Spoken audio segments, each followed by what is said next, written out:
Welcome back after the break. आप देख रहे हैं दुनिया बोल है और अब कुछ पढ़ाई का जिक्र कर लेते हैं। एनईडी इंजीनियरिंग यूनिवर्सिटी कराची की पहचान है। इस यूनिवर्सिटी ने बेशुमार इंजीनियर्स कौम को दिए हैं और जाने कितने इंजीनियर्स बैरून मुल्क जाके वो सेटल हो चुके हैं, बड़े बड़े काम कर रहे हैं। और एनईडी इंटरनेशनल एलुमनाई नेटवर्क ने एक अजीम कारनामा अंजाम दिया है। अगर आपको बताते चलें, यहाँ पे थोड़ी सी याद दिलाऊं मैं आपको, 6 महीने पहले हमारे शो पे आफ्ताब रिजवी साहब आए थे और उन्होंने एक अनाउंसमेंट की थी कि वो माजी स्कॉलरशिप स्टार्ट करने वाले हैं आज से 6 महीने पहले। और यही वो कारनामा है कि 500 मिलियन रुपए का एक जो स्कॉलरशिप है वो फंड कायम किया गया है जो एनईडी के मुस्तहिक तलबा की तालीम पर खर्च किया जाएगा। और माजी स्कॉलरशिप, और ये एक बहुत बड़ी खबर है आपको जो हम दे रहे हैं। हमेशा कोई ना कोई अफसोस की खबर या तालीम के हवाले से कोई ना कोई बुरी खबर ही देते हैं, लेकिन ये एक अच्छी खबर है जो आप साथ शेयर कर रहे हैं। और इसने एक बहुत ही लोगों को हेल्प मिलेगी, जो लोग नहीं पढ़ सकते, जो अफोर्ड नहीं कर सकते पढ़ाई, माजी स्कॉलरशिप के जरिए वो अपनी पढ़ाई मुकम्मल कर सकते हैं एनईडी में और एनईडी के इंजीनियर्स बन सकते हैं।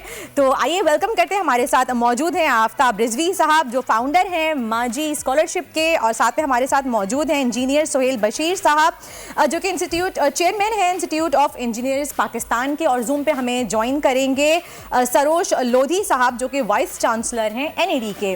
अस्सलाम वालेकुम आप तीनों को, बहुत बहुत शुक्रिया आपने हमें अपना कीमती वक्त दिया। आफ्ताब साहब, 6 महीने पहले ये आपने अनाउंसमेंट की थी और माशाल्लाह से आज इस माजी स्कॉलरशिप के साथ हमारे शो पे मौजूद हैं। अल्हम्दुलिल्लाह जी, सबसे पहले ये बताइएगा कि इस स्कॉलरशिप का क्राइटेरिया क्या है? देखो वर्दा, क्राइटेरिया तो टेक्निकल टर्म में तो ये बताएंगे या सरोज लोधी साहब बताएंगे। मैं ये बता दूं कि मेरे अपनी एक बिलीव है कि ज़रूरत जो होती है उसकी कोई ज़बान नहीं होती है। वो उर्दू, सिंधी, बलोची, पख्तून में गुफ्तगू नहीं करती, और इसी तरह ज़रूरत का कोई मज़हब नहीं होता है, सेकुलर होती है ज़रूरत। और ज़रूरत ज़बान से गुफ्तगू भी नहीं करती, ज़रूरत गुफ्तगू आँखों से करती है। ठीक है, तो आपको आँखों को देख के पता चल जाता है कौन ज़रूरतमंद है या नहीं है। हमारा क्राइटेरिया ये है कि मेरिट कम नीड बेसिस। मेरिट पे तो बच्चा आता ही है एनईडी में, उसके बाद अगर उसकी ज़रूरत है, उसके घर की आमदनी कम है, उसके वालिद के रिटायर्ड हैं या बच्चा के वालिद इस दुनिया में नहीं है और ऐसा ज़रूरतमंद बच्चा है, तो उसको इस स्कॉलरशिप के लिए हम सेलेक्ट करते हैं। और इसका बड़ा सख्त क्राइटेरिया है जो इन लोगों ने, सरोज लोधी साहब ने और सोहेल बशीर ने और हमारे director student affair Ali Hasan, उन सब ने बनाया है।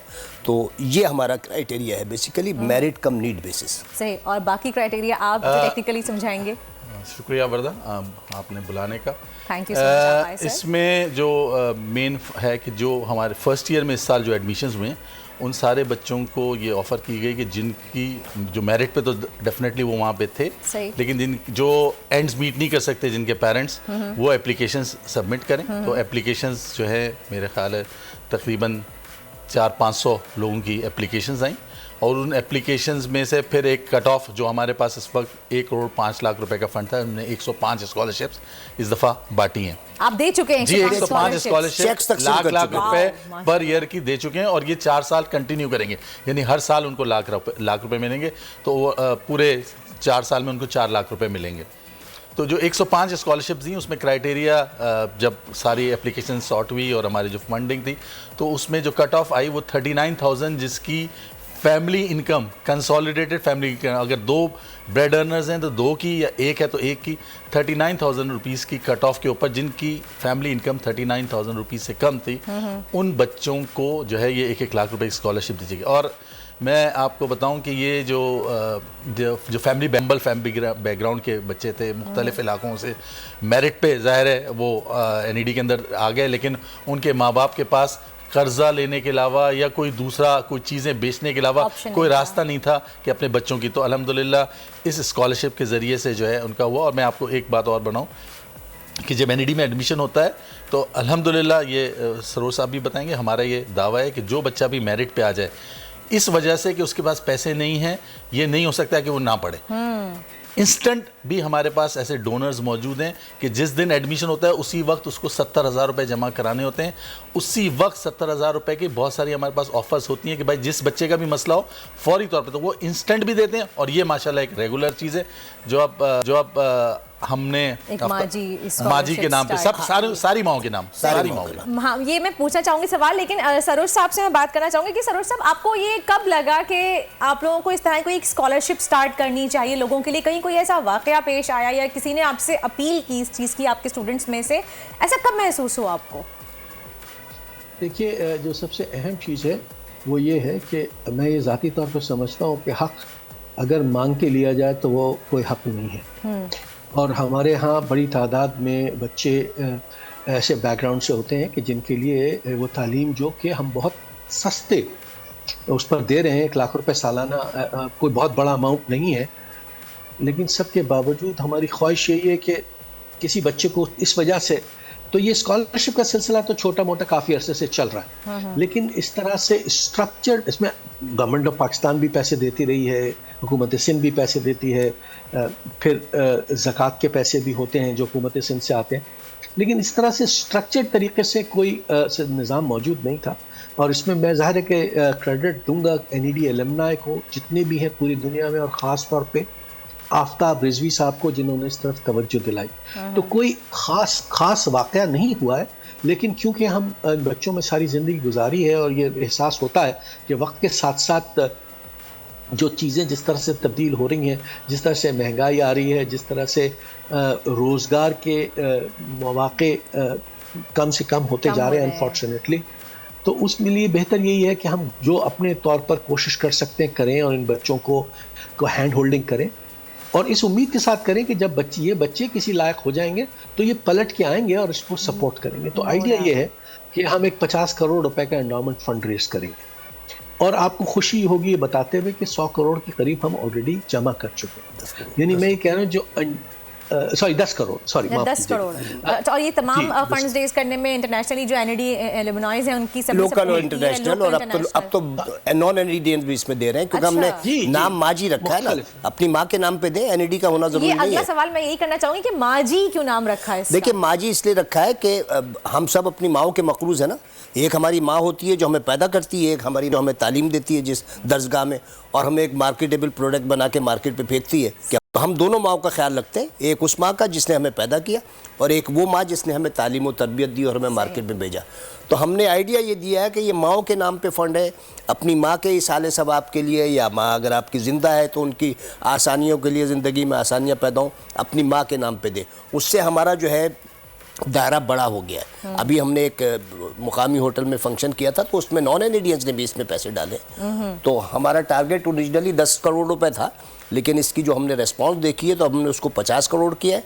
हम एक बार, मैं, सरोज लोधी और सोहेल निकलेंगे दुनिया भर में NEDians के पास, मुख्तलिफ मुल्कों में जाएंगे, 50 करोड़ रुपए इंशाल्लाह हम 1 साल में जमा करके दे देंगे इंशाल्लाह। और हमारा टारगेट ये है कि NED में जो भी बच्चा आए, वो जैसे कि सरोज साहब ने कहा, वो इसलिए तालीम से महरूम नहीं रहे कि उसके पास पैसे नहीं है। सही। और मैं मर्दा एक और बात बताऊं, बातें बहुत होती हैं कि जी गवर्नमेंट को ये करना चाहिए, हमें करना चाहिए। भाई, गवर्नमेंट के पास अगर वसाइल नहीं है, या तसव्वुर कर लें कि गवर्नमेंट इस काबिल नहीं है कि करे, क्या मैं और आप भी इस काबिल नहीं है?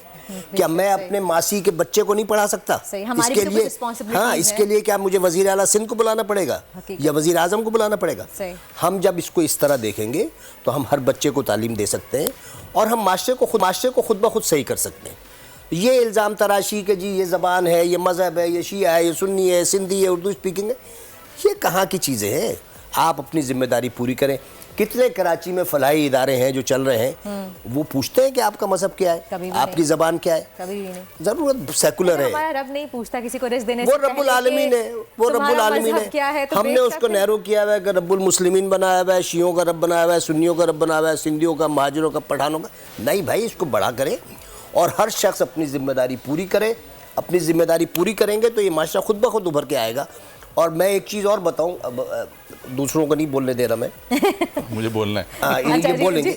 नहीं, मैं इनसे पहले एक चीज़ बोल दूं, बल्कि अब आप बोलें, क्योंकि आपने मेरे दिमाग से बात निकाली। मैं एक बात ऐड करूं कि जो इसमें फ़ंड कंट्रीब्यूट करें ना, उनमें से अक्सर लोग पहले जब खुद पढ़ रहे थे तो उनको खुद स्कॉलरशिप्स लिए हैं। उनको एहसास है कि हमने कितना वक्त गुजारा है, इतना सख्त वक्त गुजारा है। लोगों ने शेयर किए हैं। हमारे एक दोस्त हैं अशरफ हबीबुल्ला, US में होते हैं, 2.5 करोड़ रुपए उन्होंने दिए, $100,000। तो वो उन्होंने खुद स्टोरी अपनी शेयर की कि मैं जब अमेरिका पढ़ने गया तो मेरे वालिद साहब ने एक सेमेस्टर की फ़ीस दी और दूसरे सेमेस्टर में मेरे पास पैसे देने को नहीं थे। तो मैंने फ़ीस जब दूसरे सेमेस्टर की नहीं जमा कराई तो मेरा प्रोफेसर जो अमेरिकन प्रोफेसर उसने बोला, Ashraf why you have not submitted your fee? I don't have money. What you are talking? I don't have money. Really? Come to my office. उसने उनको फ़ीस का चेक लिख कर दिया, बोला ये तुम जमा कराओ जाके, और अब तुम्हारे ऊपर ये कर्ज है कि तुम सारी ज़िंदगी इसको लौटाओगे दूसरे अपने ऐसे ज़रूरतमंदों के लिए। कह रहे हैं मैं तो कुछ भी नहीं कर रहा, मेरे को तो अल्लाह ने दिया है, मैं वो कर्ज लौटा रहा हूँ। हम में से हर एक के ऊपर इस यूनिवर्सिटी का, इस मुल्क का कर्ज है। आज हम जो कुछ अपनी ज़िंदगियों में जो कुछ जिस मुकाम पर हैं वो इसी मुल्क की वजह से हैं, इसी शहर की वजह से हैं, इसी यूनिवर्सिटी की वजह से हैं। अगर हमें अल्लाह ने कुछ दिया है तो अब हम कोशिश कर रहे हैं कि हम उसको लौटाएं, और हम हकीकत में पूरा लौटा नहीं सकते जो मालिक ने हमें दिया है। हम तो एक कोशिश कर रहे हैं और हम इस भी हम खुशकिस्मत हैं कि अल्लाह ताला ने हमें लौटाने वालों में, देने वालों में, मांगने वालों में भी तो हो सकता है। बिल्कुल, बेशक हमें रब्बुल इज्जत शुक्र अदा करना चाहिए। अच्छा जी, आखिरी मैं कमेंट्स लेना चाहूँगी सर आपसे, आप बताइएगा सरोज साहब क्या कहना चाहेंगे आखिर में? कोई सब मैं सबसे पहले तो आफ्ताब रिजवी साहब का और तमाम NED एलुमनाई का शुक्रगुजार हूँ, और उन तमाम लोगों का शुक्रगुजार हूँ जिन्होंने इस कार्य खैर में हिस्सा लिया।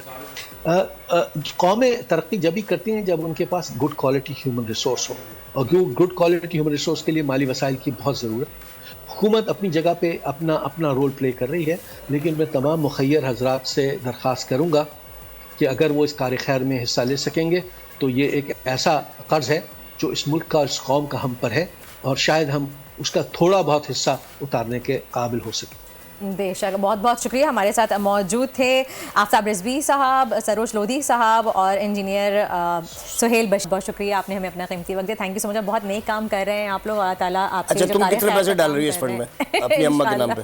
नहीं, मैं जरूर आपसे कांटेक्ट करती हूँ, मैं डालूंगी। बेशक आप यहीं पर ही रहिएगा, हम आगे बढ़ेंगे। मैं एक बात ऐड कर दूं कि चीफ मिनिस्टर सिंध मुराद अली शाह साहब भी हमारे एलुमनाई हैं, और नहीं वो हमारे भी एलुमनाई, वो भी NED के ग्रेजुएट हैं, और माशाल्लाह उन्होंने भी ना सिर्फ सिंध गवर्नमेंट की तरफ से बल्कि अपनी ज़ाती हैसियत में भी बहुत बड़ा फंड जो है ना वो दिया है, और वो हर वक्त हमारे हर काम के अंदर जो है ना बढ़ चढ़ कर हिस्सा लेते हैं, और ये सारे फंड रेजिंग में उनका भी बहुत बड़ा रोल है। बहुत बहुत ज़बरदस्त, बहुत शुक्रिया once again, thank you so much.